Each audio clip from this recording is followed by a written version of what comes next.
This is Pop Culture Yearbook. On this show, we pick pieces of pop culture that were important to us in a given year. We then discuss our memories and dig into those movies, albums, shows, and more. I'm Brad. And I'm Giff. All right. And we got a little surprise tonight, another guest. Yes. And we're welcoming back to the show. I should have looked how many times this is. Maybe you know Jim. Jim Butler is back from Children of the 80s. I think one more and I get my 5-timers club. Do you still need one more? I think so. Because I know, but see, then Lindsay was on by herself once, and that's where it gets confusing. And then we go on your show, and that confuses things more. And then, so we've seen you played each Initials. Other. You played Initials. You did the draft on cartoon characters. You're here tonight. And there was one other one for sure in there, too. Oh, you did the drafts last year of 1981. That's right, I did. So that's at least 4 right there. Mm-hmm. Okay. Wait a minute. That's 5. This is 5 then, This right? is 5. Oh, my God. Congratulations. You are a 5-timer, just like Jack Black was on SNL this week. All right. Got to get that jacket in the mail to you. Sorry about that. Yeah, Gifford, you're in charge of the merch, so you can send the jacket over. Perfect. All right. So welcome back. We're excited to have you. Kind of didn't really know we were going to have a guest tonight, and so it was great that you were available. Because what we're going to do will work a little bit better probably if we have an odd number. So. Yes. And when you think of odd, you think of Jim. Well, that's what I was going to say. Most people do. Odd, Jim, they go together. Both have 3 letters. Yeah, it works out. So I think the majority of our listeners probably are familiar with you and your show. We'll have you share more about that again at the end. But Jim is Children of the 80s, which he does with his wife. And it's a wonderful show and one of our favorites every week. So tonight we are going to do something new. I'm really excited about this. So Gifford and I, we kind of jointly pick our topics now. It's not always just, one for each person like we used to do when Pete was here. Yeah. We were trying to decide, should we do the Shawshank Redemption or Forrest Gump for the 1994 movie? Because we only had 1 week left. And we put out a poll, and the Shawshank Redemption won, but I kind of felt like Gifford wanted to do Forrest Gump. I was getting the vibe. Yeah. And so I came up with the idea, let's do them both. But let's do them in a fun way where we are not going to just go through the movies all the way through like we normally do. We're going to pit them against each other. And we are going to have our own PCY Academy Awards tonight. And we're going to determine which one of these movies was better and should have won the Academy Award. Yeah, we're going to discuss it a little bit. And the thing is, like with these 2 movies, it's like trying to pick your favorite kid, right? I mean, how do we pick one over the other to do on the show? So I really like the fact that we're going to cover them both, just because they are so near and dear to us, I would think, for all of us here on the show. And we should probably throw out that you might be saying, well, what about Pulp Fiction? So Pulp Fiction was also equally as great, and a lot of people think should have won that year. But we have an episode on Pulp Fiction. We did it about 2 years ago. So if you want to learn more about our thoughts on that one, go back and find that episode. Yeah. That's why we aren't including it tonight. Right. All right. So we're going to start with just our memories of seeing these movies. So we will go to our guest first. Jim, go with either one first. Did you see these in the theater? Do you remember seeing both of these movies? What's your history of these 2 movies? I saw Forrest Gump in the theater. And I actually had a first date in the theater. Ooh. I was working at summer camp, and there was a girl that I thought was cute, and I thought that she might like me, but I wasn't sure. But I had one of her friends who just came up and asked and said to me, she's like, go ask her to see Forrest Gump. I was like, all right, that's what I'm going to do then. So yeah, I saw that in the theater. Shawshank I did not see in the theater. I actually saw it on video, probably sometime in 1995. I think I walked in from college. I was visiting from college. My parents were watching it, and they talked about how it was a good movie, and I was in and out, and I was like, well, I'll get that when I get back. And I probably went back to my apartment after Christmas break or whatever and watched it then. Mm-hmm. All right. How about you, Giff? Yeah, Forrest, I would have saw that in the theater. That came out a couple days after my 18th birthday. I don't remember who I went with. I might have went with my girlfriend at the time, but definitely saw that one in the theater. Shawshank, I was a lot like everybody else. I mean, Shawshank was considered a box office failure. got a pretty good bump after the Oscar nominations, but really didn't do a lot at the box office. And a little bit of this might have also had to do with when it came out for me personally, because it was released September 23rd, which would have been right when I was going to college. So I would have been, just engulfed and getting moved in and kind of feeling out the whole, new environment of college. And where I was at for college, there was a one-screen theater. So I remember going to this theater for different movies, but this one I did not go see in the theater. So I, much like Jim, probably saw it the first time either on video or on television. So. I got to rethink everything now. So I have a distinct memory of, I thought, seeing Shawshank in the movie theater. Okay. But my memory was I went in the summer. I didn't even look at the date it came out or anything. I didn't even think about that. I thought I saw it in the summer, and I thought I went with Pete and Griebel, and we were in the town of Brookings, South Dakota. Okay. But it came out September 23rd. So that doesn't make sense. And now I'm reassessing everything. I'm questioning everything. Yeah, but that would have been right when you were still, and you came home a lot, right? That first I don't think so. bit of See, college? what I think is, what my memory is, so my college girlfriend, for some reason, maybe she had a family member in Brookings, and I went to meet her for a short time in Brookings, and then I met my friends and went to the movie. But that wouldn't have been until 95 in the summer. So that couldn't have been this. So I had my notes here, and I think they're all wrong. I don't know when I first saw this movie. That steel trap memory of yours is fading a little bit. Since when do I know? When do I not know that? So I can't tell you when I first saw it. All I know is I do love it, but I've lost that one. Now, on the other hand, Forrest Gump, I distinctly know for sure I saw this 3 times in the movie theater. I can't remember who I went with each time. I know I went the third time. I think I came home from college. It was already early in the fall, and it was still in theaters. And I had met one of our friends that still lived at home, Haken, and we went to the movie. But I know I saw it 2 other times before that. I love that movie so much. I was all Gump in the summer of 94, and I saw it 3 times and loved it.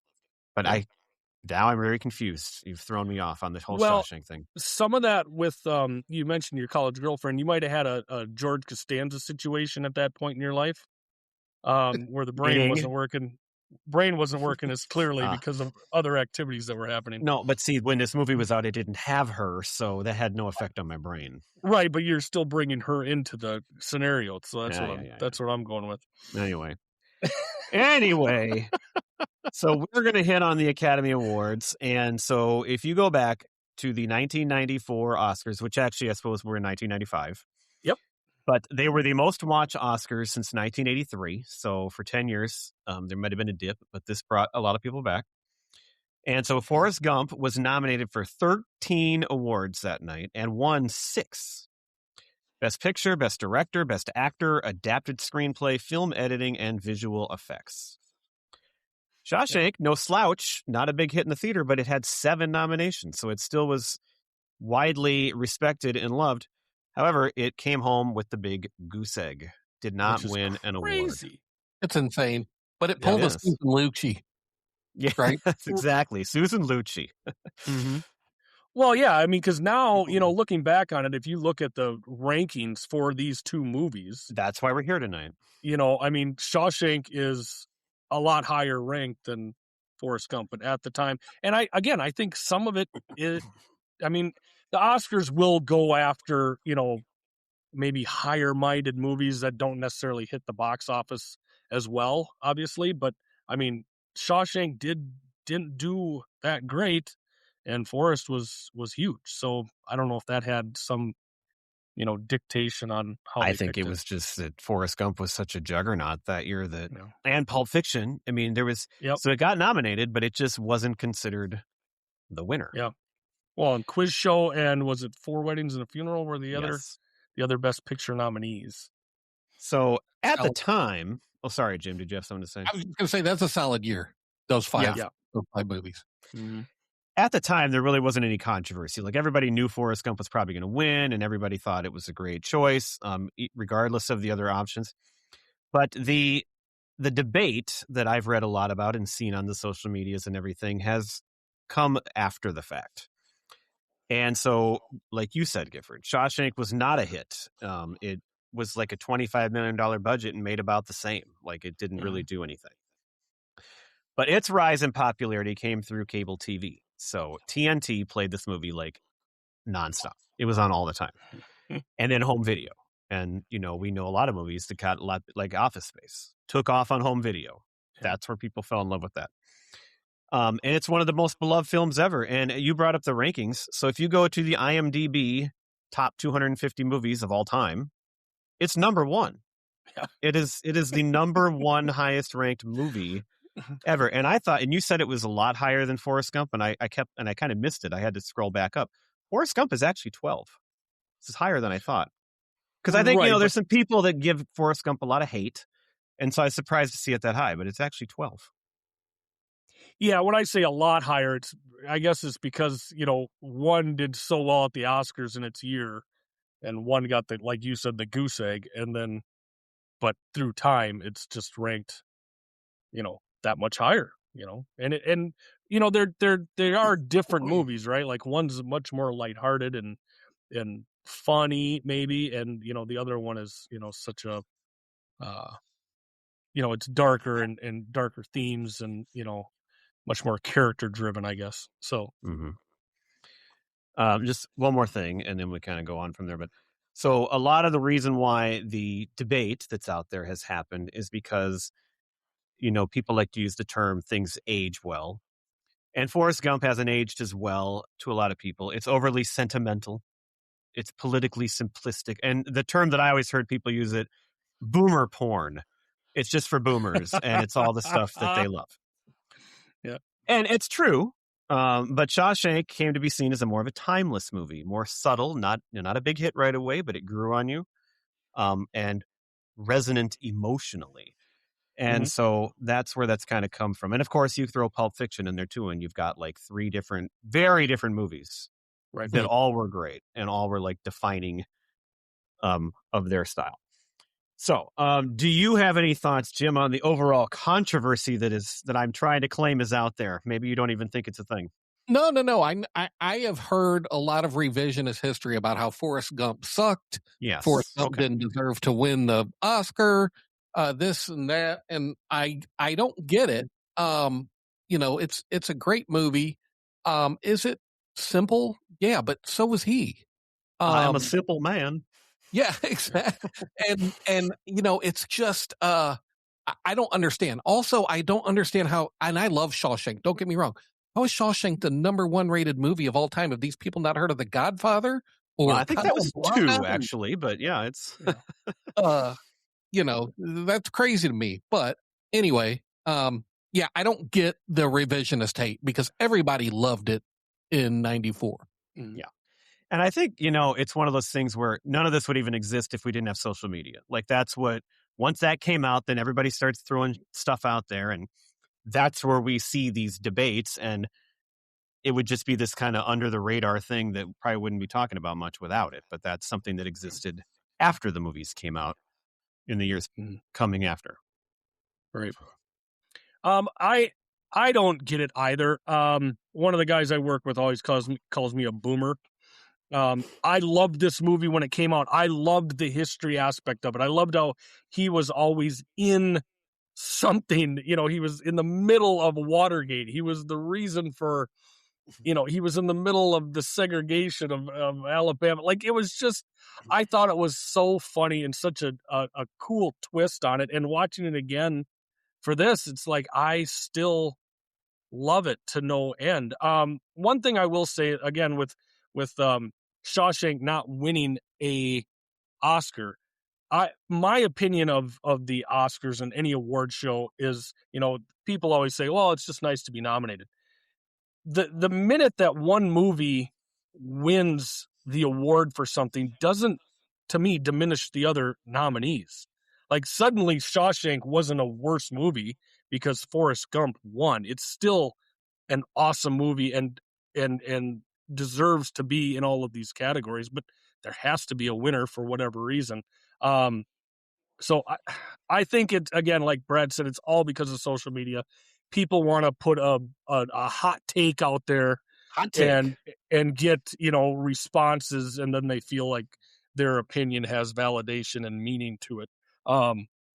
So I don't Right. get the hate for And Forrest. I think it's to awesome. clarify, and I think we knew this going in, but it's clear here too that we are not here to take a dump on one of these movies and say the other No. one sucks. We are here because we love them both. They're both Yes. great, and we want to just figure out, okay, if we had to pick one, what is going to be the one?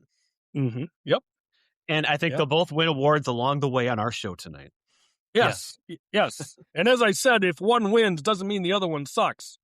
Right. They're both great. Yeah. Or as I eloquently put it doesn't mean we're taking a dump on it. Exactly. Yes. Yes. Mm-hmm. Okay, well, we aren't going to go deep into the movies because we would assume hopefully most people have seen them, and we'll get into details throughout our awards. But before we get to our awards, we have 11 awards to hand out tonight. We do want to just maybe give a few fun facts or things we found in our looking back on the movie that we maybe didn't know, maybe found looking it up this time, or even noticed while watching it this time. So let's start with the winner, Forrest Gump. And Jim, did you find anything interesting you want to share about that movie?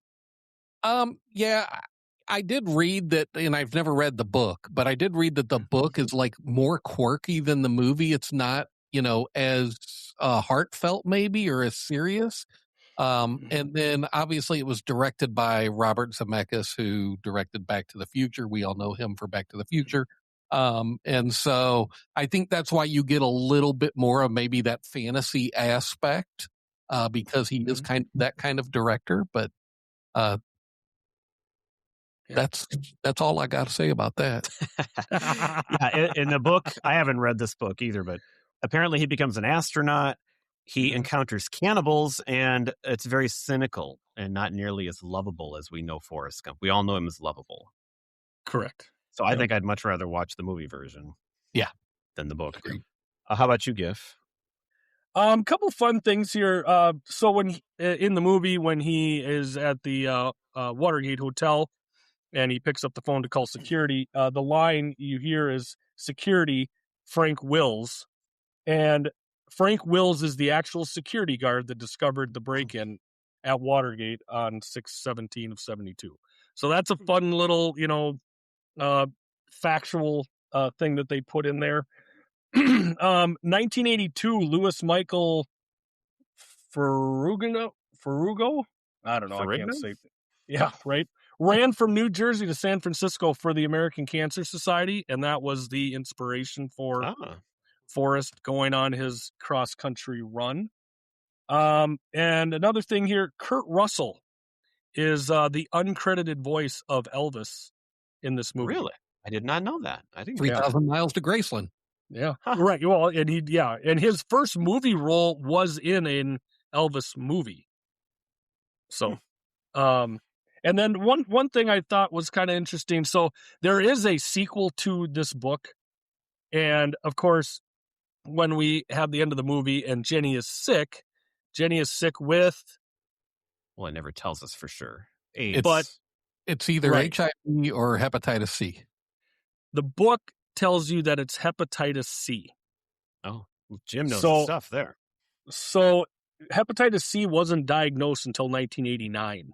So this was a thing because of the needle use and the drug use. She could have been diagnosed. Okay. And she wouldn't have been diagnosed with hep C. That's why she says it's a virus. Doctors don't understand what's going on, but everybody just assumes that it's HIV given the time and that doctors don't know what's going on. All right. Well, you didn't steal any of mine, either of you. So nobody said yet that kind of their first choice for this movie or first thought was going to be John Travolta, which makes me cringe. The first thing when I rewatched it here, you see him on the bench and he starts talking. And I'm just like, God, he's so good. It just feels like he's just immersed in the role right off the bat. And he's just so perfect for it. And I imagine John doing this role and it would just be terrible. So imagine a world where John Travolta is Forrest Gump and Tom Hanks is Vincent Vega. Yeah. Oh my God. I don't know which one's the worst way to go. I think each one worked out for the better. So yes. Yeah. Looks like. Well, and the scene where Jenny teaches him to dance would have been a lot more drawn out if it would have been John Travolta in there, right? Because he has to dance in every single one of his movies. So Hanks obviously has a very unique speaking style in this movie, and you might wonder like how he got that. And so apparently that came from the kid who played the young Forrest. Like Yep. that's kind of the way he sounded to him. So he was just copying the way the kid talked. Yep. And then you mentioned the running scenes, and so his brother, I think, is his name Jim Hanks? What is that in my head? Is that right? I'm not sure. But Tom sure. Hanks's brother was the stand-in for most of the long-distance running scenes. When you see him running, it's usually his brother. Okay. I did not see that one. Well, and you mentioned Travolta, but Murray and Chase were also considered, and those two don't work for me No, either. there were others too. Chevy Chase, I mean, what? What? No, I don't think so. Maybe this would have revitalized his career because he didn't, he was kind of done at this point. Well, and Zemeckis wanted Bill Paxton, and to me, I think that would have been a fair before of all the people you've named, Murray, he's the one that I could maybe imagine doing it the most. Yep. Agreed. And the author, Winston Green, wanted John Goodman because in the book, Forrest Gump is a heavier set character. So he thought John Goodman would be a good choice. But I don't think anybody's going to argue with the final pick here with no. Hanks is the guy. If it's John Goodman, then he's got to be an offensive lineman at Alabama and not a kicker. It kind of changes the whole running bit, you'd think. It sure does. That boy can run. You wouldn't believe it. I could run like the wind. I could run like the wind. Like the wind blows. Okay, anyway, we'll get to that in a minute.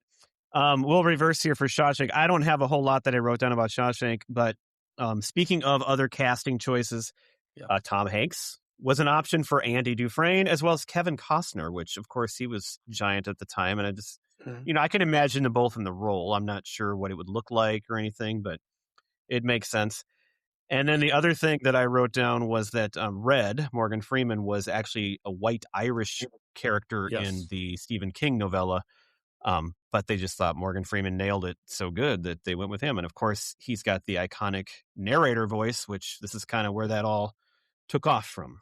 Well, and he has the iconic line in the movie, "Why do they call you Red? Maybe it's because I'm Irish." Right. And it's funny, of course, coming from him. I never even thought about that before. But there you've got Eastwood, Harrison Ford, Paul Newman, Gene Hackman, Robert Redford, and Duvall all considered for that role, which, again, because this is, to me, a more character-driven movie, I love Morgan Freeman. Don't take him out of this movie, but I could see all of those guys. Well, I think you could pair up almost any of those two people, and you could imagine it'd be a great movie still. It's just going to look a little different if you've already seen this version of the movie. Well, and you were mentioning Andy. Tom Cruise made it to a table read, I missed that wasn't convinced in Darabont as the director, and wanted Rob Reiner to come on and help him through the process because he had just done A Few Good Men with Reiner, and Reiner's like, nope, this is his movie. Like, I'm not stepping on toes here. So Cruise hit the bricks. Because he couldn't handle the truth. That's right. Yeah. Either of you got other things about Shawshank? So I could see some of those other guys being Red, but because Red's the narrator, I think you got to go with Morgan Freeman on that one. That's kind of the clincher. Oh, yeah. God, yeah. I mean, yeah, it's kind of the clincher. So the movie was filmed in Ohio, and they actually have like a Shawshank roadmap type tour that you can go on. Oh. And really? one of the cities in Ohio was Sandusky, Ohio. Does that ring a bell for either of you two? Mm-hmm. Well, yep. Tommy Boy. Okay. See, I always hear that, and it's much more negative. I think of Jerry Sandusky, the Penn State coach, notorious. So that's why you always have to always have the Ohio after the Sandusky. Yes. Jerry would definitely fit in there at Shawshank with Red and one of the sisters. Yeah. Yep. So, as Giff mentioned, this was directed by Frank Darabont, who was also the showrunner for the first season of Walking Dead. And then he was fired in the middle of season 2 because they did not like the direction he was taking the show. Okay. I did not see that. I've got a couple things, Jim, if you had any Did you have any others? I think that's it. I got a couple others here. This is Freeman's favorite movie that he has been in. When he read the script, he told his agent, "I don't care what part I get, but I need to be in this movie." And when he was cast as Red, he was flabbergasted by that, and he was like, "Oh my God, I'm the narrator. I'm running this entire movie." He was so excited to do this film.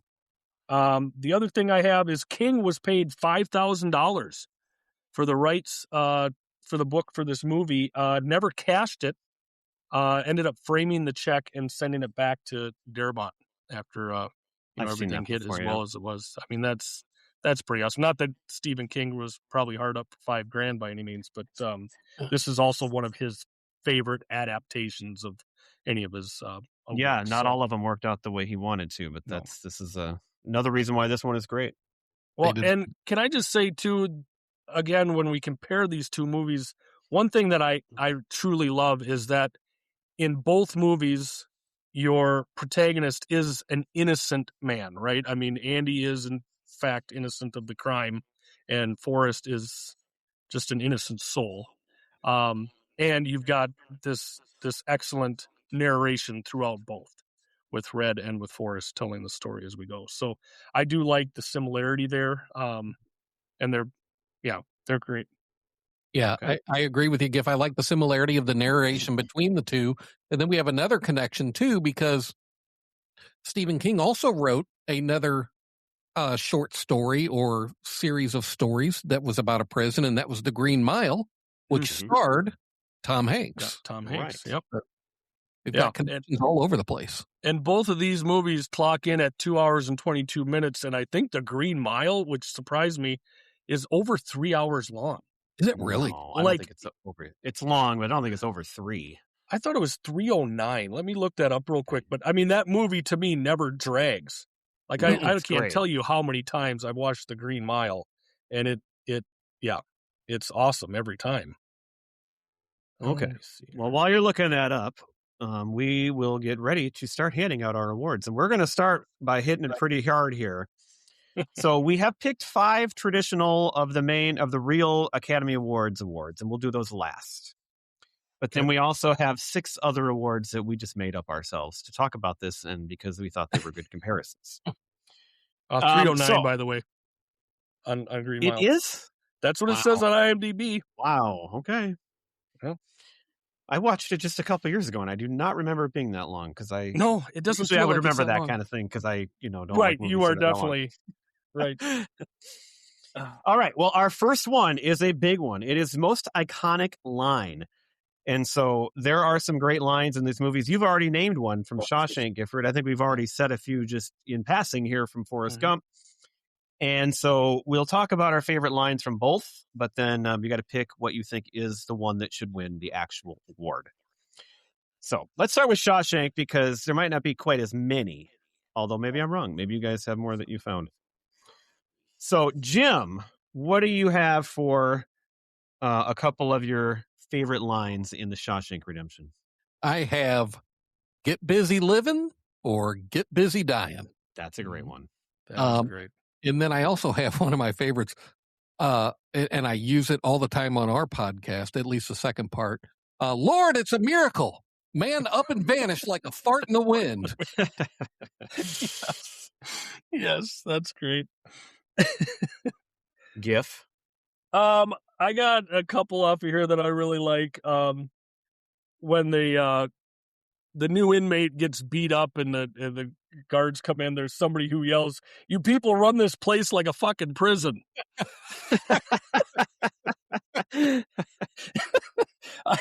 I always got such a kick out of that. One that I really love that Red has is, "I'm known to locate certain things from time to time." That is delivery.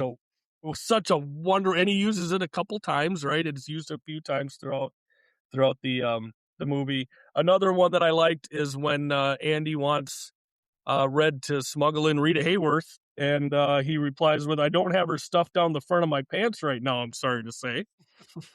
So that was a great one as well.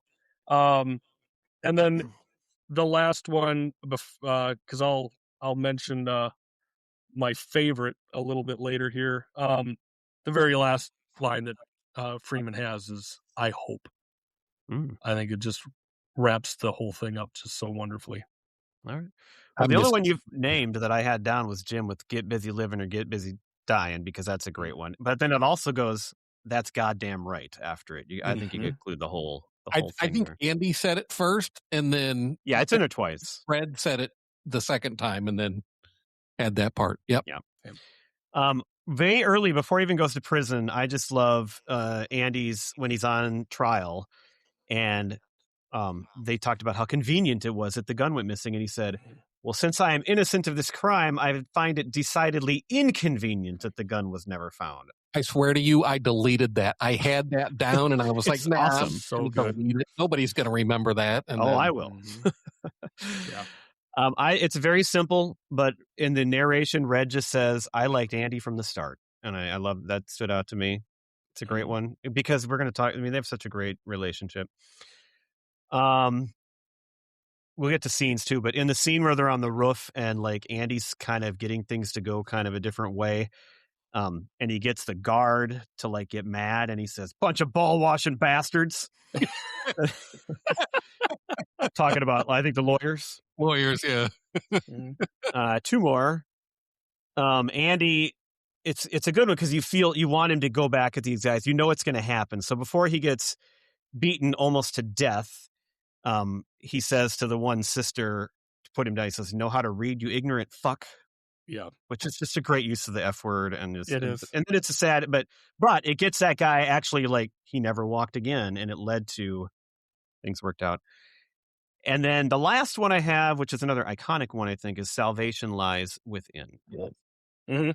Because that's what the warden says. But then I love it because he's referring to the Bible, but then it's the rock hammer that's in the Bible. And then he wrote, it's just beautiful. It's awesome. And did you notice? I think, I've seen this movie probably 30 times, and I may have noticed it before, but forgot about it. This time I specifically noticed that the rock hammer was inside, obviously it was inside the Bible, but it was actually at the start of the book of Exodus. Oh, I didn't notice that before. I didn't notice that either. Wow. Fun fact. I got a couple more here. I love the line where they're talking, where Red is talking about geology, and that's all it takes, really, pressure and time. Like that's such a, that's what he was under. He was under pressure, and he had plenty of time. The other one I like comes from the warden. What say there, fuzzy britches? Yeah. Who does he say that to? He says it to the poster. Welch. Oh, Raquel Welch. What say there, fuzzy britches? Was that it then, Gif? We'll call her there. All right. Well, let's do this. So, which one are you nominating for you? If you were going to which one is the one that you were going to put at the top of the list to go against your iconic Forrest Gump one? Jim, which would be your number one? It would be Get Busy Living or Get Busy Dying. Okay, Gifford. Same. Yeah, I had that one and The Salvation Lies Within both as my high, but that's one I would go with too. And I think if you're talking iconic, that's great. So that's Forrest Gump might have more quotes, but that's a good contender there. It's such a good one. All right, well, let's go to Forrest Gump now. I could have written down almost the whole movie here. I did keep it a little bit. And some of these aren't iconic, but they're just ones I just love to say. And they just stand out just because they just sound so great the way he says them. So I'll go to you first, Gif. Name a couple. Stupid as stupid does. Yeah, you got to say that. And in Courtney's family, she's got an Uncle Joe who's, kind of a funny guy, doesn't always, tries to be cool, but isn't always, all there. And he messed up the line one time saying, "Stupid is stupid." How's it go again? So that one, I use the line, "I'm dizzy," a lot. I did not think of that one. After certain events. After the robe ruining ceremony. Yep, exactly. I love that line as well. A big one that Courtney and I always use is, and I butcher these lines, like I've made them my own over the years that I've said them so many times, but the actual line from the movie is, No, we are not relations, sir. Yes. Love that. One. And then the last one, we always use this in the winter as somebody's starting to get the sniffles. You got cough due to cold? Cough due to cold. I love it. All right, Jim, you can go next. All right. So one that we use two in our house all the time. One is whenever somebody's having a leg problem or whatever, Lindsay or I will always say, "But you ain't got no legs, Lieutenant Dan." That's great. If we ever go to get ice cream or yogurt, we'll both we'll hand it to each other as we're going through the drive-thru or whatever. Be like, ice cream, Lieutenant Dan. Lieutenant Dan. I do the same thing every time I'm eating ice cream. Anything that ends with Lieutenant Dan, that's going to be good. I love. I'm sorry, I got into a fight at your Black Panther. Oh, they took one of my favorites, right? Yes. And I always quote it wrong. I say that more than too. listening. It's sorry I had a fight in the middle of your Black Panther party. Mm-hmm. But I always say, sorry I ruined your Black Panther party. That's the same thing I always say. Yes. That's great. And then, of course, life is like a box of chocolates. You never know what you get. Yeah. So that's AFI's number 40 movie line of all time. 40? I would think it could be number 1. I mean, seriously, that's crazy. Yeah, it's way up there. I love... Is there a Mr. Gump? Ms. Gump? He's on vacation. Can't sit here. Mm-hmm. That's another one I say daily almost. We got to say run, Forrest, run. Yep. But the first time little Jenny says that, and then he's talking to the lady on the bench, he goes, bet you didn't know this, but I could run like the wind blows. And he's so proud when he says it. Oh, the smile is great. Yeah. Another one I've said for 30 years. I must have drank me about 15 Dr. Peppers that day. I knew you were going to have that one. Gump, why'd you put that gun together so quickly? You must be a goddamn genius. Because you told me to, Drill Sergeant. Another one I say weekly. It's this whole other country. And then another really big one. I'm not a smart man, but I know what love is. Yep. For sure. Yep. I mean, they're just great. And okay, do you ever just yell Greenbow, Alabama at the Greenbow, Alabama? Go back to Greenbow, Alabama. Yes, that's good. All right. Which one are you putting as your biggest iconic one for Forrest Gump, Jim? Life is like a box of chocolate. That's mine as well. Okay, Giff, are you going a different way? I'm going with the one Courtney and I always say. We butcher it, but no, we are not relations, sir. Okay. All right. Well, we're going to hand out our first award now. So between Life is like a box of chocolates and Get Busy Living or Get Busy Dying, me and Jim both have those. Jim, which one are you picking? Which movie deserves this? I think it's Life is like a box of chocolates. I love the Get Busy Living or Get Busy Dying, but I think more iconic is like a box of chocolate. I will go next and say I agree. I knew right away that was going to win. But when I heard that in the movie Shawshank, I know, well, we got a worthy contender here. Mm-hmm. But the other reason I picked it is because I just think Forrest Gump has to win this award no matter what, because we could have named 10 that are just iconic and just amazing. So, Gifford, are you going a different way or not? As far as iconic line, I'm going to go Get Busy Living, Get Busy Dying.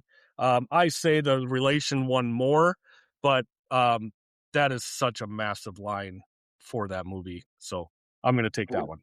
Okay. 2 for Forrest Gump, 1 for Shawshank. Okay, now we're going to talk about our favorite scenes and which one, again, iconic scene is what we're calling it. But so you can go how you want. Let's go with, let's just flip it around, go Forrest Gump this time first. What is a couple of your favorite scenes? Jim, you're the guest. We'll keep going to you first most of the time. All right.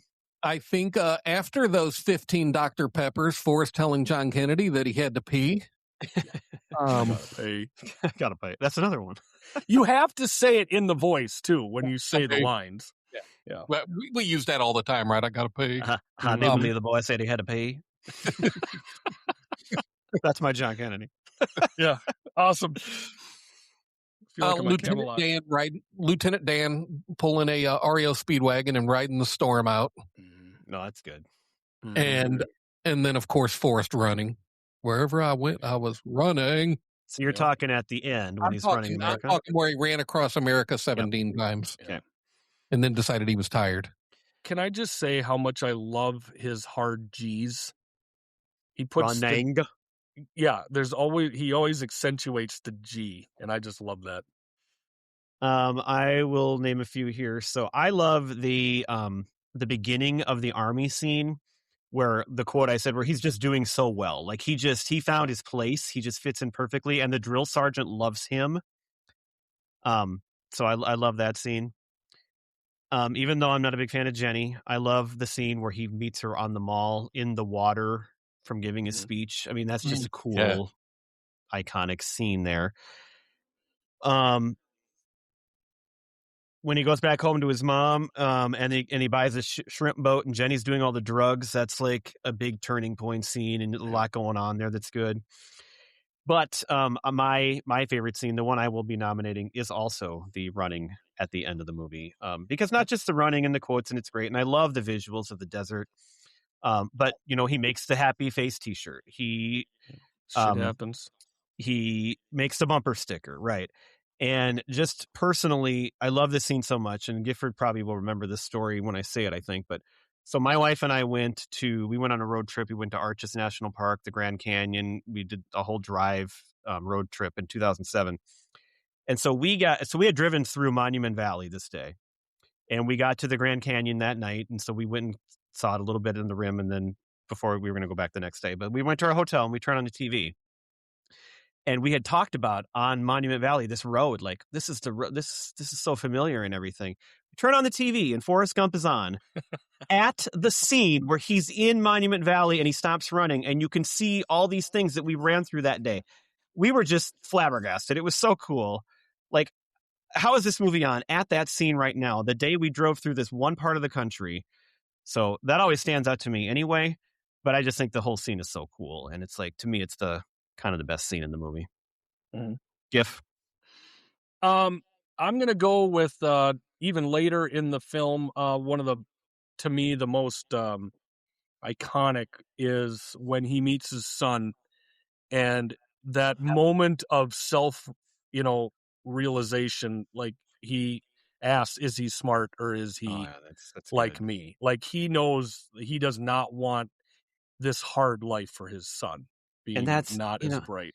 People that rip on this movie, the acting by Tom Hanks there is just so it's just awesome. Yeah. That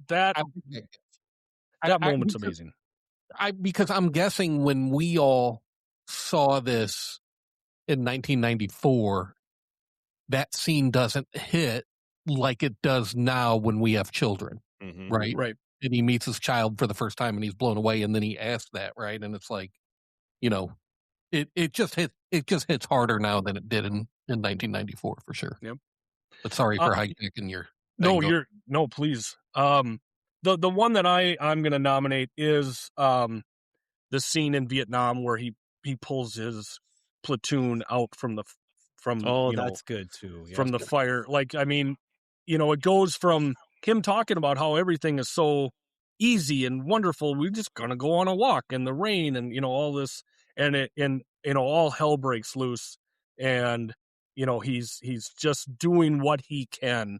Again, showing just how even in the face of grave danger, he just keeps going and grabbing people and pulling them, and it's such a heart-wrenching thing to have Bubba die in his arms like that. I mean, it's such a turn in the movie. But that, and then on top of it, the excellent effects. I mean, those planes coming in and dropping the napalm right behind him is just such an unbelievable scene. But that's the one that always stands out to me with Forrest. All right. For Shawshank, you just keep on going, Gif. What do you got for that one? The first one that comes to mind for me is Tarring the Roof. I mean, that's a big turn, where Andy goes from, just a nobody working in the laundry to the guards realizing that he has potential. So that to me is where things start to go better for him. And then I'll also mention the toss in the cells scene where the warden comes in, and after you've seen the movie and he's right next to the goddamn poster during this, and then he takes the Bible and then hands it back to him. Like, oh my God, like the jig could have been up so quickly there, but Andy is so cool and calm, and it's just awesome. Like that scene, just you're on the edge of your seat. Jim. Love that. So just talking about that scene is funny because the first time you see it, you don't realize what's going on, right? You've got no clue. You watch it again, though, and Tim Robbins does such a great job there because while he's acting cool, you can see just a tad bit of fear in his eye. Oh, yeah, you can tell. But it's like he's trying not to let the warden know that he's afraid of something. And so I just thought that was just brilliant acting. But yeah, that's a good scene.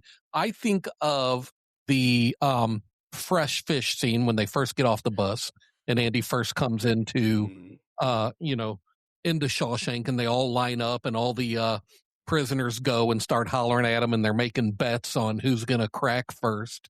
That's one of my more iconic scenes. And then, of course, Andy ripping off his shirt and standing there in the rain shirtless with his arms, in the air like touchdown, like I'm finally free. I can't believe it. And of course that made it on the poster as well. Yep.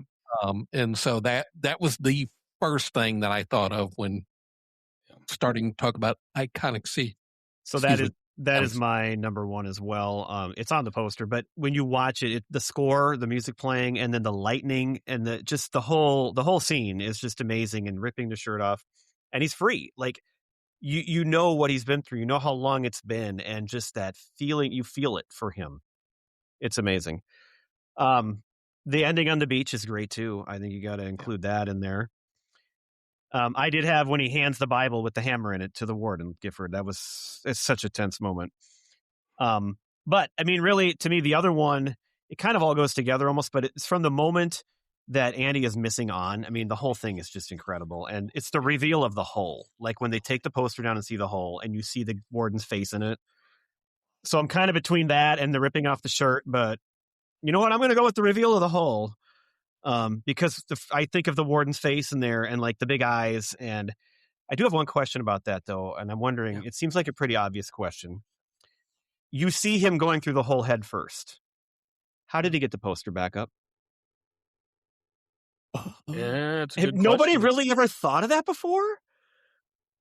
I've always thought of that because he didn't have enough room to turn around. No. And when I watched it this time, I'm like, okay, well, maybe he was going backwards, and so he had done that. But no, they specifically show him going head first. That's kind of a big plot hole, unfortunately. I'm thinking he doesn't take the whole poster off. I'm thinking he lifts it up and then climbs it and lets it fall over him. Thank you. That's a pretty simplistic answer, but I think that's a good one. And I'm thinking too hard on that one there. So thank you. You took the plot hole away too now, which I don't like there being a plot hole in such a great movie. Yeah. Right. Well, the one thing I was wondering, I was talking about this with Courtney. So he has the warden shined shoes so that he has those after the escape. Does he have another pair of shoes he must have another pair at his cell, right? Because he had shoes on when he's doing his escape, but he couldn't have the nice shined shoes. Those were in the plastic bag. So he must have another set of boots somewhere. I don't know. Or he just went without shoes. No, he had shoes on when he was coming out. Did he? One of the other scenes, I didn't want to take all the scenes. I love when Red goes to the hayfield. That's him finding something in his life to go do, to give him hope. And I just love him walking through the field. And when he finally gets to the tree and he finds the thing, how many times he looks over his shoulder. That's awesome too. I just love that. So he looks over his shoulder. I mean, there's nobody out there. And doesn't he smile when he finds the box and like, it's great. It's such a great scene because that's him out on his own for the first time, feeling truly free. He doesn't have a job to go to. He doesn't have the halfway out. Like he's doing something that's out of the ordinary. And I think that's an awesome scene. Okay, well, let's hand out our second award. The rest of these won't be quite as long as this. This is where we really got into the meat of the movie on these two. But Jim, which one are you going with for most iconic scene? Academy Award goes to. I think Gift just won me over with the Red in the field. Oh, Yeah, I was gonna go with Forrest Gump running or with Andy ripping his shirt off. You know what? I'm gonna say that what Giff mentioned may be my favorite scene, but the most iconic scene is Andy ripping his shirt off in the rain. Well, I was going to say, you don't have to you're picking the movie, so you could be between two Yep. scenes, really, but you're picking the movie overall, so. Yeah, so then I'm going with Shawshank. Gifford? I'm going with the Andy's escape. Like when they retell how he got it done, I think that is just the coolest damn thing. And then, like you say, that scene with the throwing the cells, like all comes back around, like it just wraps it all together so beautifully. That's the scene in either one Yeah. of these movies for me. It's unanimous. I have it. So Forrest Gump has the quotes, but this one has the scenes. When I was doing Forrest Gump, I'm like, there weren't as many like scenes that stood out to me. Like there's all these parts and everything, of course, but like not as many of the scenes. And I'm just going to throw out right now, because we're talking about scenes here and like overall. So the end of Shawshank is just amazing. Like I said, from the moment you see the hole, there's no let up. It's just iconic. It's classic. It's amazing all the way to the end. I tuned out on Forrest Gump this time a little bit. I felt the movie kind of drags. There's parts that like I still love it, but like I did not like it as much as I remembered. And there's just I think it's a little too long, and there's some scenes that could be left out or tightened up a little bit. So I got to go to Shawshank for that reason too. Yep. All right. Those are our two big, like longer ones to explain. The next one is your most maddening moment. Both of these movies have some people and things that might make you angry and make you want to scream or throw something. So, what do you have, Jim, in Shawshank this time as your candidate? For Shawshank, my candidate is Tommy getting shot after he tells the warden, he's willing to go all the way with this, and that's mine too. Yeah, make it a trifecta on that. I mean, it's just that kid is so cool, and it's such a great story, and you're holding out hope, and then this asshole, it's so bad. Well, and it's the two of them too. Like it's also the other guy's he's taking orders. Yeah, but still, he's a total asshole. So are the Nazis. It's exactly. So, yeah. Okay, clean sweep there. And so, which one would you put up against it from Forrest Gump? Jim, I'll go to you again. I would say Jenny getting on the bus with the beatnik after he slapped her, and then Forrest beat the tar out of him and ruined the Black Panther party. And that's a good one. Go back to Greenbow, Alabama. That's that scene as well.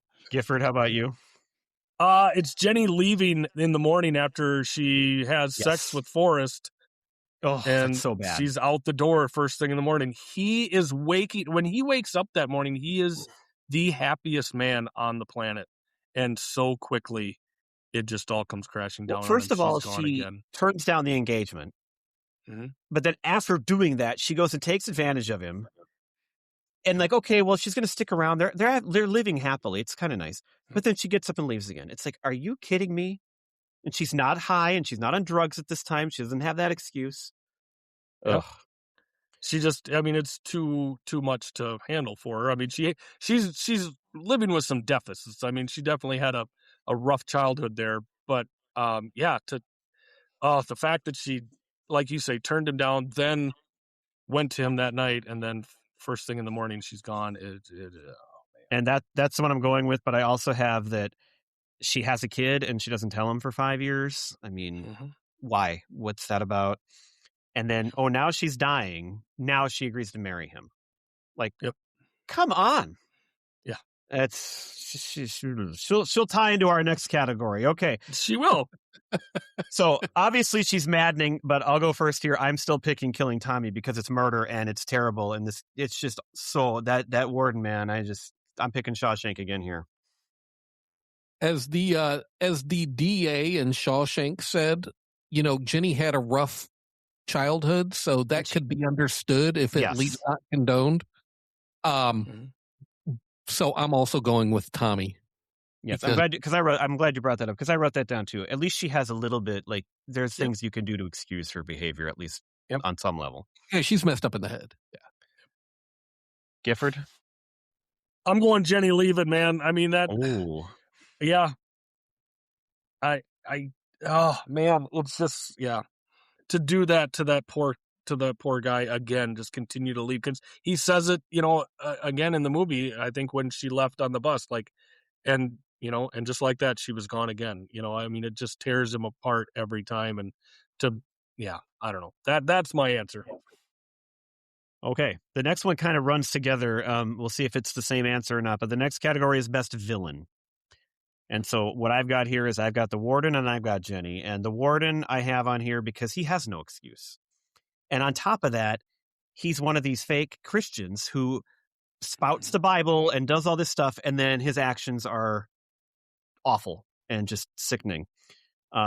Jenny was abused, and it doesn't give you a lot of detail, but you know what happened and you feel bad for her. I mean, she's just a kid. You get to meet the young Jenny, so you do have some feeling for her. Maybe as she got older, she could have changed, but she's not as bad as I remembered, even though I just spouted off about her 2 minutes ago. Right. Yeah.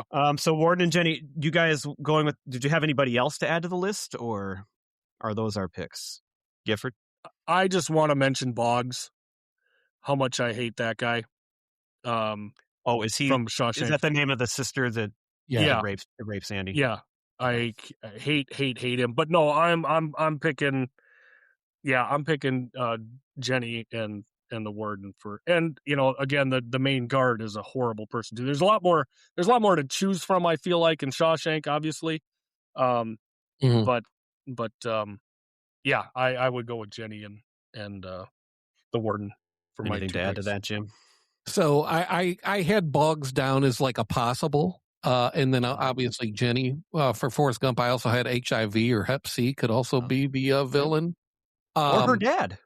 Yeah, or her dad. her yeah. dad. I mean, he kind of set the whole thing in motion, I guess, now that she... I'd really be Jenny's dad as the villain for that. Wow, that's a good answer. Even though he wasn't technically, I guess he was there yelling at her, right? That's the only time right. we did see other things. Yeah.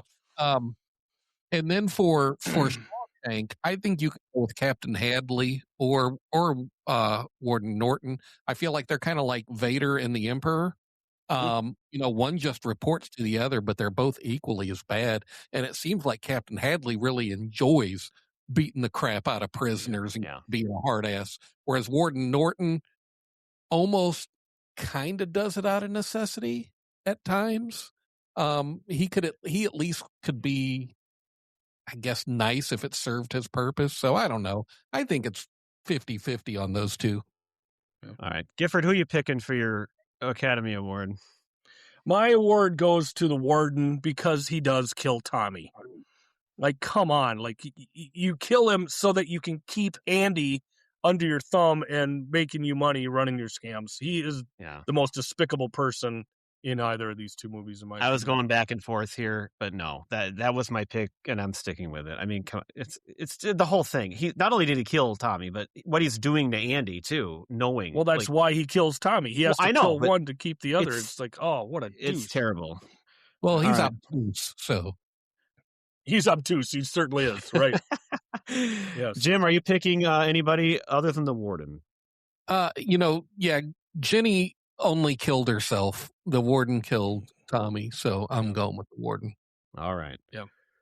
Okay. Now we got a couple little more happy categories. So the next one is the most endearing character that you find you liked and like they're a good person.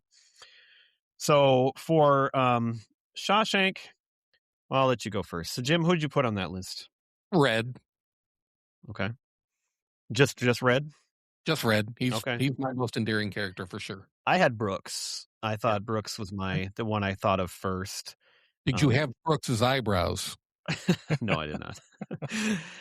And it's just so sad when he gets out and he's just and he just doesn't know what to do. And I feel a lot for that guy, and I but then at the same time, he is a criminal too. But right, whatever. But Gifford? Long since those days. Is he the guy from Up? Brooks? No, that's an animated person. That's Ed Asner, but yeah, they both had the same eyebrows. Yeah.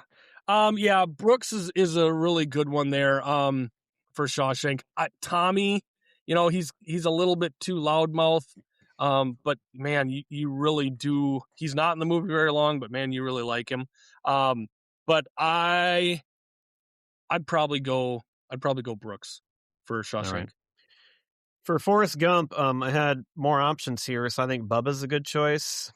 Mhm. I think young Jenny, like before she, we hated her later, but young Jenny's great. She gives him a seat, like she's great. Forrest himself, and then little Forrest, his kid. Yeah. So I'm between them.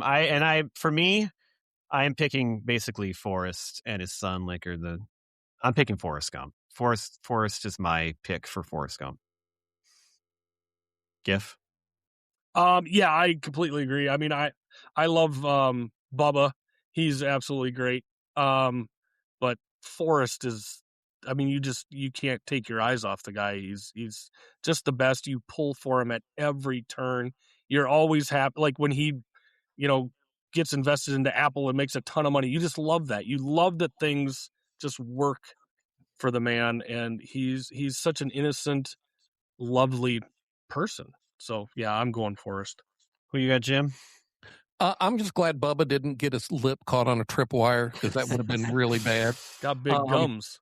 And little Forrest creeps me out because he sees dead people.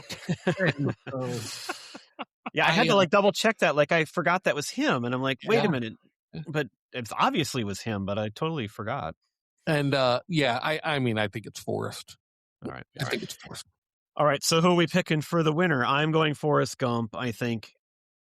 Yeah, he's Forrest Gump. Like he's the whole movie, so I'm picking him. I'm going. Yeah, he's so sweet and so innocent, and just wants to do good and tell stories. And true love has never been known like Forrest had it for Jenny. And he puts up with Jenny. Yeah. Well, right, Jenny knew true love in Princess Bride with Wesley. True love. That was true love. Yeah, that's true. Yeah. Yep. One more feel-good, made-up category before we get to the big Academy Awards. So this is Best Bromance. So there's some pretty, I mean, obviously Red and Andy, right? Did you guys have any other options from Shawshank besides Red and Andy? I didn't. No, I mean, this is a love story between two men. I mean, this friendship is so wonderful. The way it grows through their years in prison and how they get together at the end. That's the one for that movie. Yeah, I agree. I think it's Red and Andy. Part of me wants to go with Haywood and the chubby fat ass because he got him cigarettes. But no, I'm gonna stick with Red and Andy. All right, and to me, I think I had two good options in Forrest Gump. You got Forrest and Bubba first, and then Forrest and Lieutenant Dan later. Yep. Did you have any other ones or any feelings on those guys? Well, yeah, I mean, Bubba and Forrest are two peas in a pod. I mean, that's why Lieutenant Dan thought that they were related. I would say that Lieutenant Dan and Forrest not so much, just because it took so long for Lieutenant Dan to even respect him at all. But he does finally get there, yes. Yeah. But Bubba and Forrest, I mean, they're beautiful together. They're perfect. Yeah. It's too bad it's so short lived. Yeah. And that's my problem with it, is that it is so short lived. So I chose Forrest and Lieutenant Dan because Lieutenant Dan likes him, and then he's mad at him because he drug him out and saved him, and he doesn't have any legs. But then he sticks up for Forrest when they're with I don't know, were they hookers on New Year's Eve? I think that's what I was guessing. Yeah, I always thought they were.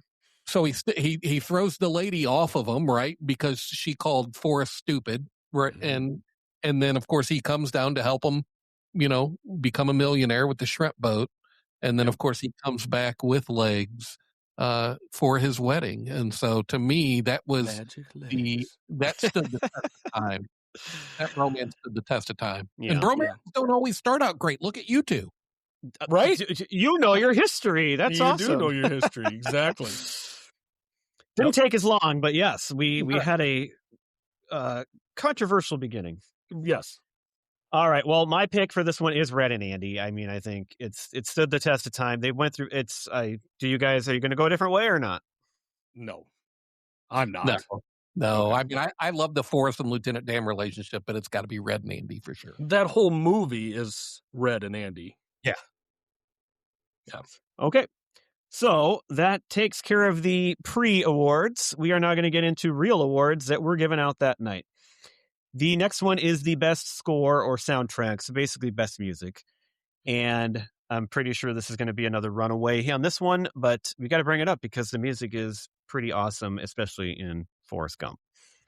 Yeah. What are your feelings on the Forrest Gump music, Jim? Hound Dog, Fortunate Son, Respect, Sloop John B., California Dreamin', For What It's Worth, Break On Through, Mrs. Robinson, Turn, Turn, Turn, Joy to the World, So you wrote Raindrops, them down like I did.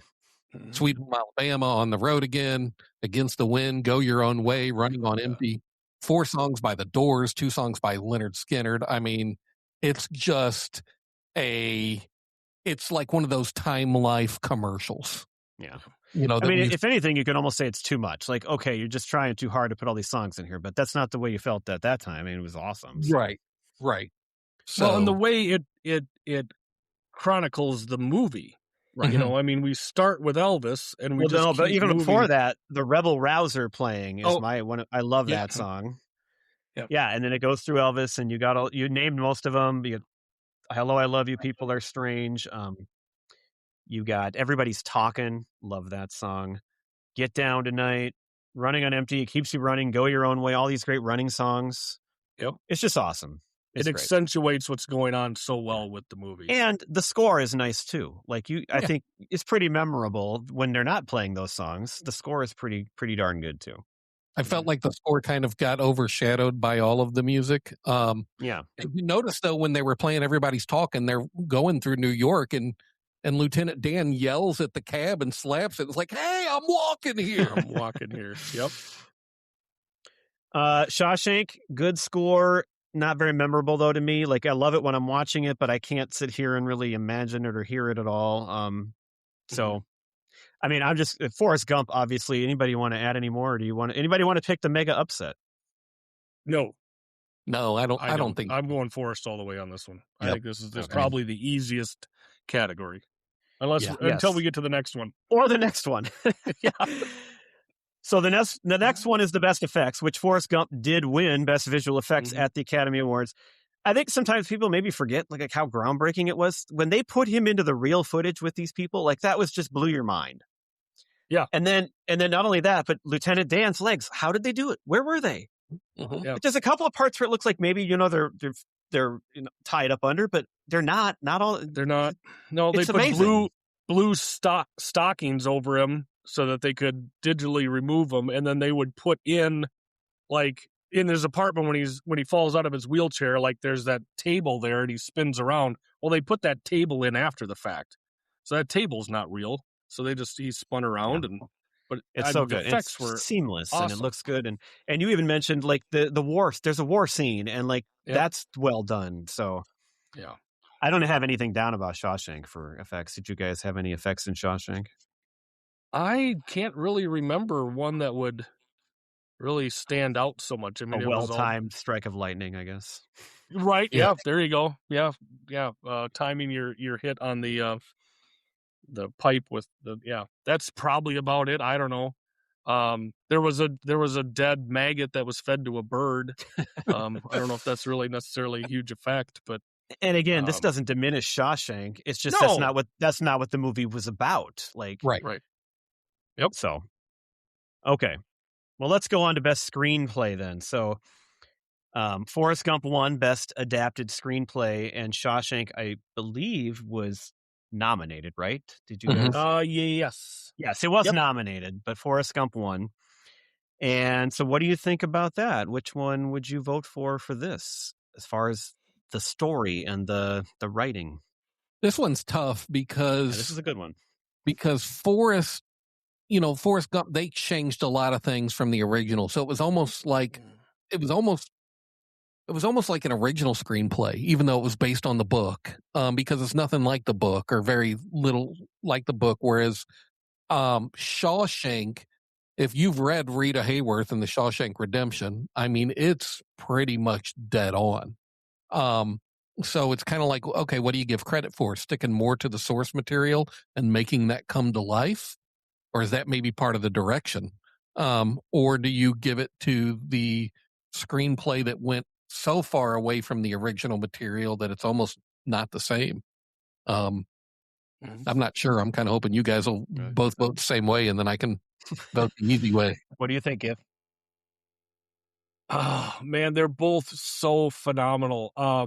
Again, Shawshank being so character driven, and we already mentioned it tonight with the scenes. Like Shawshank has more scenes that to me stand out.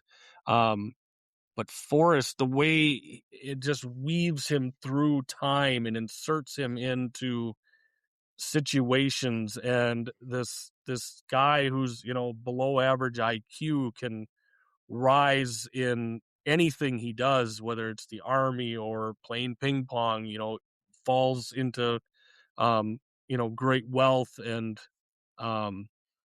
yeah, I mean that to me is, for me, is the better of the two by a nose, by this much. So you've already made your pick, Forrest? Yep, I've made my pick, Forrest. Okay. You kind of brought up the way I'm going, Jim, the changing, and maybe it's a direction, but I already kind of gave this away earlier that while I love Forrest Gump and I love all the scenes individually, I feel like it's a little less tight. I don't know that every single thing needs to be in there. Maybe some of the scenes are a little dragged out. It's like it's like with the music, which is great, but are they trying to include too much? And obviously I didn't think that then because I went to it 3 times. I just think the story in Shawshank it's perfect. It's tight and it's the right length and it's so well written and it doesn't waste words and it doesn't waste anything in the plot. So I'm picking Shawshank. And I think that if it's called adapted screenplay, then that's another reason to pick it because you should be at least mostly true to that source material, but you're making your own different medium of it. So I wrote down on number 9, best screenplay, I wrote Shawshank Redemption. Oh, you did? And I really was up in the air, but I think when Giff said it's so character driven, that kind of put it over the top for me. Mm-hmm. So you actually argued me away from your pick, Giff, with what you said. I'm just happy to help out in any way I can. I think I go with Shawshank on that one. All right, then we were going to do the whole traditional best actor, actress, supporting actress, but there aren't really any women in Shawshank, which, and again, is not, I mean, a lot of women like this movie. It's not like a slight on them, but like for best actress, I had Rita Hayworth down because what else are you going to put there? Right. So we decided to go with best cast, which actually was a new award this year at the Oscars. They had a best casting. So best cast, you got Tom Hanks, who won Best Actor. You got Sally Field. You got Robin Wright. You got Gary Sinise. You got McKelty Williamson. Gary Sinise also nominated. So a lot of accolades there and others too. For Shawshank, you got Morgan Freeman, who was nominated for Best Actor. You got Tim Robbins, who, Jim, you brought up how great he was. He was not nominated, though. And then these great character actors like William Sadler, who played Haywood, the guy that kind of stutters. Mm-hmm. You got Clancy Brown, the guard. And you got Gil Bellows, who plays the Elvis guy. And, of course, you got the warden. I didn't write his name down, but you've seen him in other stuff, too. Bob Gutman, I believe is his name. If there's anybody else you want to name, go ahead. But how did you compare the two casts, Jim? Both great casts, but I got to give the edge to Hanks, Sinise, Sally Field, and Robin Wright. I just think, they're just all so good. And who did Gary Sinise lose to that year? Because that's... I think it was some guy in some weird movie that I've like kind of never heard of before. Gifford can look it up while you're talking. Yeah. Yep. He was so good. He was so good. In my memory, I thought he had won. So yeah, it was who did win then. Yeah, I'll have it here in a little bit. While Giff's looking that up, I did want to bring up, you mentioned Clancy Brown, who was Captain Hadley, right?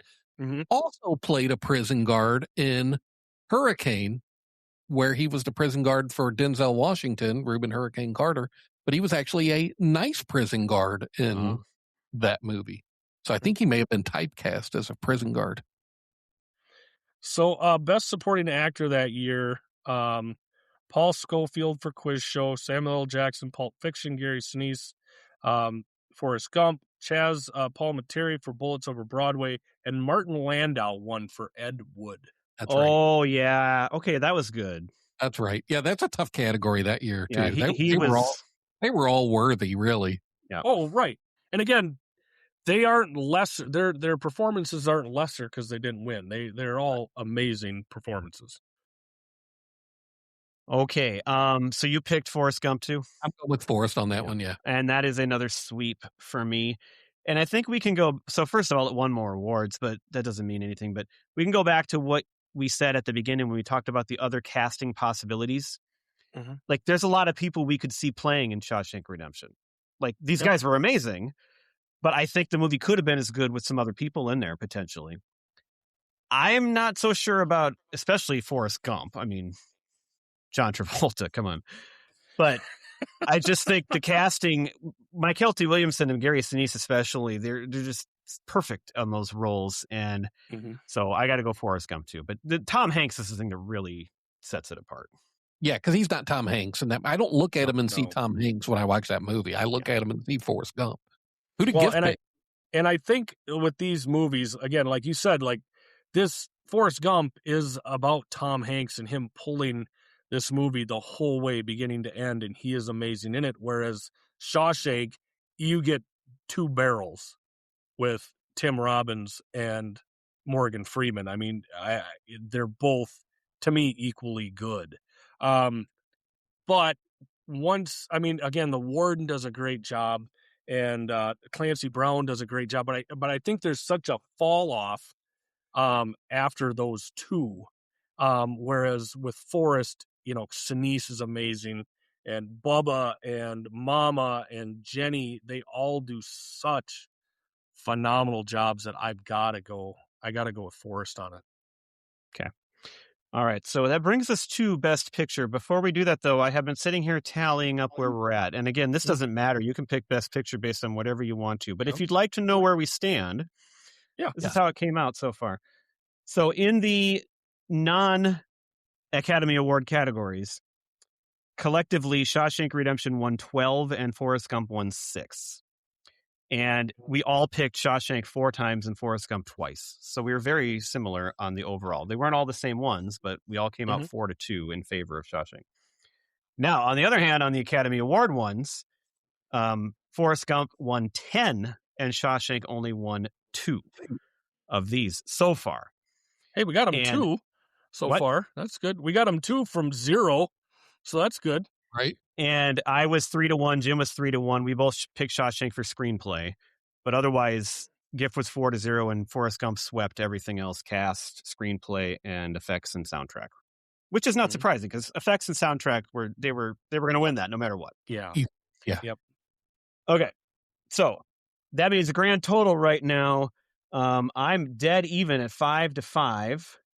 Jim also dead even at 5-5, and Gifford, you are at 6-4. Forrest Gump with a slight lead. Sounds right. Not that it even matters, but if you want to know where we're at, and if the audience wants to know how it's shaking out, that's where we're at. That's pretty cool. I love that it's that close for all 3 of us. That is pretty good. Yeah. So we now arrive at our Best Picture choice, and so you can pick either movie. You just have to defend it and say why you're picking it. And see where it goes. So I will let Jim go first. You get to. All right. So you want me to name the movie and then explain why I'm picking it, or let everybody name the movie and then we defend it? No, go ahead and defend it while you pick. I think that makes sense. Okay. So for Best Picture for 1994, if you're asking me which movie I'd rather watch more, I'm going with Shawshank. But if you're talking overall total picture, effects, screenplay, direction, soundtrack, to me, it's Forrest Gump. I like Shawshank better, but Forrest Gump took a hold of pop culture. Think about this. I know you're not a big Weird Al fan, but children of the 80s, we are. Here we go with the Weird Al again. He had a parody of President of the United States of America's Lump called Gump. And it's perfect. There is also a Bubba Gump Shrimp Company. Yes. Which, have you guys eaten there? I did.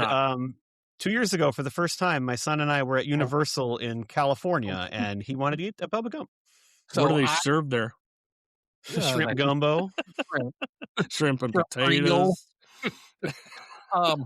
boiled shrimp, fried shrimp. No, they so Bubba Gump Shrimp Company exists. As far as I know, Shawshank doesn't have a restaurant where you get served slop with maggots in it for breakfast, No. and then have to fight your way through the kitchen staff to keep from being raped. And So I will say too that I had originally down a category called biggest impact on pop culture, but then like, well, duh. right, Yeah. It's not even worth discussing, and now you're bringing it up anyway, so it's perfect. Yep. right. So for those reasons, I go with Forrest Gump, even though my favorite out of the two is Shawshank. All right. I'm going to go next because I'm going to go the other way. So that way we're going to have a tie, and Gifford can then decide. I mean, not that we're all getting our own anyway, but Right. I'm picking Shawshank. The award goes to The Shawshank Redemption, and it is because I feel like I get why Forrest Gump won then, and I think it's fine that it won in 1994. But when I look at Best Picture, I want that movie to be the movie that stands the test of time. And I don't think Forrest Gump actually stands the test of time very well. I mean, it's good still, and I love it, and I'll watch it. But what it is a product more of its time. People were still invested in those events and were younger and were knowledgeable of those events. Kid watches that movie today. They might like it, and they might learn something, and they might love Forrest Gump, but it doesn't impact them the way that it did back then for people at that time. I already said it kind of dragged a little bit too. It has everything. You can watch it in pieces. I like that. Like you can turn it out. You can check into it anytime you want. So there's nothing wrong with that. It's iconic in pop culture. It won more awards. It checks more boxes. It deserves its place in history. But I think it's less universal. And while it deserved it in 1994, I'm going with Shawshank because it's the one that I want to watch over and over again. I feel like you can, like Forrest Gump, you can tune in and out. Shawshank, you immerse yourself in it. Like you get into that movie and you don't want to shut it off. Like it's just a whole thing that you got to watch. And again, it's timeless. This is a movie that it doesn't matter how old you are, where you were. I mean, it doesn't make a difference. It's a timeless movie. And I think Best Picture movies, the best ones are timeless. And so for history's sake, I think Shawshank would have done. And the comparison that I thought of when I was doing this as I was writing all of that, one of my all-time favorite movies, which I didn't realize until about 4 years ago when I rewatched it again, and now we watch it every year. This is kind of like the It's a Wonderful Life for my generation, I think. It's got that great. It's a Wonderful Life is dark. Like it's sad. There's a lot of bad stuff in it, but it ends on the most upbeat moment. It's this timeless, happy movie you'll watch forever, and that's what I think Shawshank is. And I think Forrest Gump has some of that, but it doesn't have as much. Sure. That's mine. All right. I will break the tie here. I'm going to go with Forrest. I knew you would. And I think one of the things is that the massive pop culture influence, and because it was influenced by pop culture and historic events, aging well. I think you could say it doesn't age well because it is fixed in a time. Like, right. I mean, Shawshank, it does tell you the years. Like he came in, I think, 48 and broke out in 67 or whatever. But like for us being not born in that time, we don't feel that time movement like you would if you knew it at the time. Here, this Forrest goes through a recent history, and it's history. It doesn't need to age well. This is the things that happen, and it's covering those things. But I think what you're missing, what you may be waiting too much on, is the peripheral of him going through this time of Vietnam and all these other things. It's really his journey through life, being the simple person and figuring out a way to make it through when others just doubt you the entire time. And in the end, it's gut wrenching because, his three favorite people in his entire world are gone. His mother has passed. Jenny, the love of his life, is gone. His very best friend, good friend Bubba, has passed. And he Best still good needs friend. to, yeah, best good friend Bubba, and he just perseveres and continues on, and you look forward to what's next for him, because now he has his son with him. And at the end of this movie, every single time, I know you think it draws out, but for me, I want it to keep going. I'm always sad when this movie's over. I love the Shawshank Redemption. I love when the Shawshank, it comes to its close, because it's like, yes, they finally made it. These two are free. They're in a great place, and life is going to be great for them now. But for me, Forrest, I just always want it to continue. I want to see what's next. What's the next hurdle that he not only clears, but clears with flying colors. I think it's such a beautiful story of a man moving through the world despite his deficits. So that's the one I'm going with. All right. And they're both great. They're both great They're movies. both amazing. I can't tell you how many times I'm bawling during Forrest Gump, and how many times I'm bawling at Shawshank. Like, I'm crying uncontrollably at the end of Shawshank as they're panning away, and they're just these two little figures on the beach, but you see them embrace, and they're finally together outside those walls, and they can live their lives as free men. It's awesome. So I love them both. They don't even talk at the end of that, do they? I can't remember. Mm-hmm. Nope. Yeah, that's another great camera pulls away and you just see him walk. You can't even, I watched it again last night. You can't even really tell if they shake hands or hug, because they hug. I thought so, but the camera pulled so far away, it was difficult to tell. Mm-hmm. But yeah, I think you guys are so much more, your defense of your picks was so much better than mine. You're so much more eloquent than I was. I was like, Weird Al and Bubba Ghost.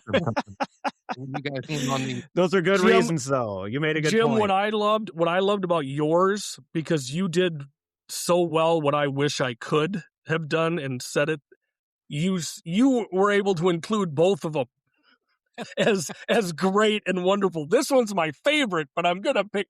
So you gave credit to both of them, as credit should be given to both, because they're amazing movies. Yeah, I try to be objective. If I was just going to pick my favorite, I mean, we would have went in and I said it's Shawshank. Like, that's a top 10, maybe a top 5 movie for me all time. So, I'm with you. But hey, Forrest, as pop culture. It does. All right. Well, I'm so glad you joined us for this, Jim. And it helped. It's nice, not that we're picking but it's nice to have a tiebreaker. It's good that way. Mm-hmm. But this is April 27th here today, right now. Okay. Tell us about your show. What's been out? What's coming up, as much as you can. So we've had our cartoon theme song tournament, our NCAA style tournament has just finished up, and that should be a fun listen if you go back and listen to it. We had 5 episodes for that instead of the 453 episodes we had next year for the TV theme songs. I decided to let Lindsay breathe a little bit this time, and then we'll have our typical music, our kid stuff. We got some fun stuff that we both kind of thought of, just randomly. And I'm like, hey, what do you think about this? And she's like, oh yeah, I love that. So I'm gonna kind of hold that back a little bit as a little bit of a teaser, but yeah, should be good stuff coming up here.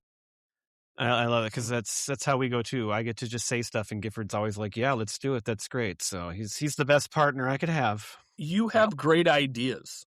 Well, thank you. I think I do, but it's hard to go, no, that sucks. We're having a lot of fun right now. Yes, we are. All right, so it's Children of the 80s, and you guys come out on Wednesdays. So all our favorite shows here come out on a different day of the week, pretty much. There's a little overlap, I guess, but between you and us, it's 2 different days of the week. So we love you guys, and we'll have you back anytime. We got to have Lindsay back someday too. Absolutely. She would love to come back. She loves you guys too. She loves to rib you. Yeah, I've learned.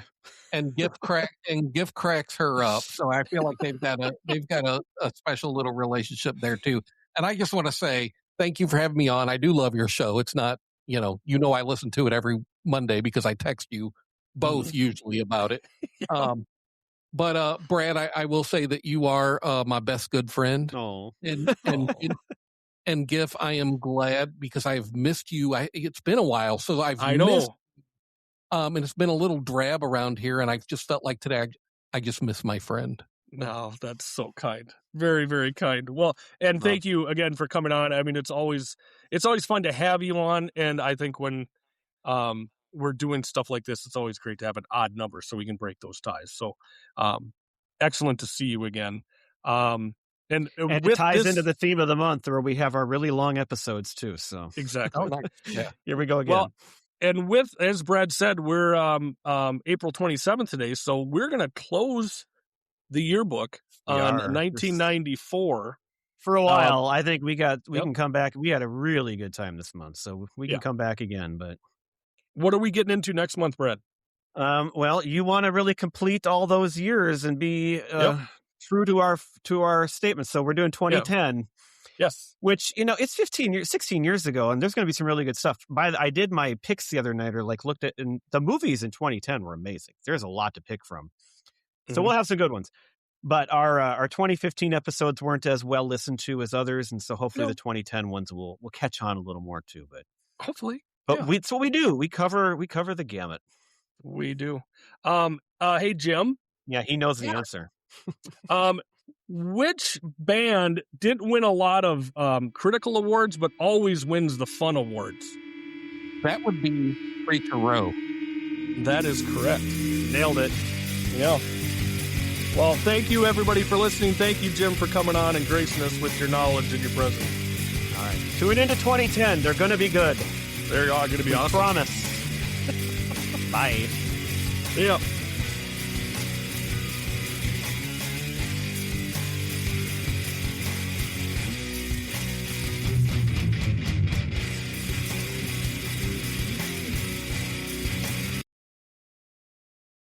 Excellent.